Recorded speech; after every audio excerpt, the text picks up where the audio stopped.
2 mois après une finale remportée sur le terrain par le Sénégal, la Confédération africaine de football CAF a totalement rebattu les cartes ce mardi en attribuant le titre de la CAN 2025 au Maroc sur tapis vert.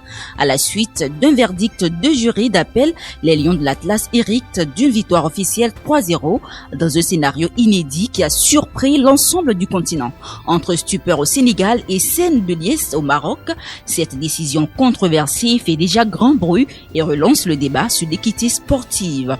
Au cœur de cette décision historique se trouve une finale déjà marquée par de vives tensions.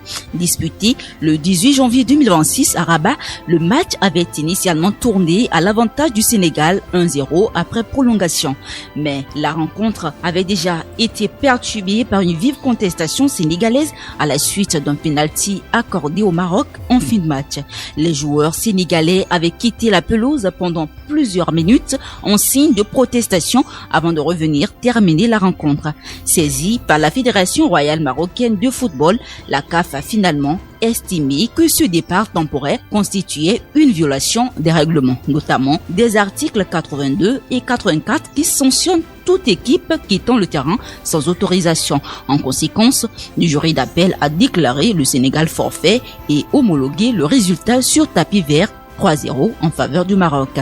Cette décision, qualifiée d'inédite dans l'histoire de la compétition, a suscité des réactions contrastées. Au Maroc, elle a déclenché une vague d'enthousiasme et de célébration, offrant au pays un titre continental longtemps attendu, même si acquis en dehors du terrain. À l'inverse, au Sénégal, l'incompréhension et la colère dominent. Les autorités du football sénégalais dénoncent une décision injuste et sans précédent et ont annoncé leur intention de saisir le tribunal arbitral du sport pour contester ce verdict. Au-delà des réactions nationales, cette affaire soulève de nombreuses interrogations sur la gouvernance du football africain. Entre respect strict des règlements et équité sportive, la CAF se retrouve au centre d'un débat majeur qui pourrait faire jurisprudence, car si le Maroc est désormais officiellement champion d'Afrique, ce sacre restera sans doute l'un des plus controversés de l'histoire du football continental. Ainsi, loin de refermer le chapitre de la CAN 2025, cette décision ouvre plutôt une nouvelle bataille, cette fois-ci juridique, dont l'issue pourrait encore rebattre les cartes.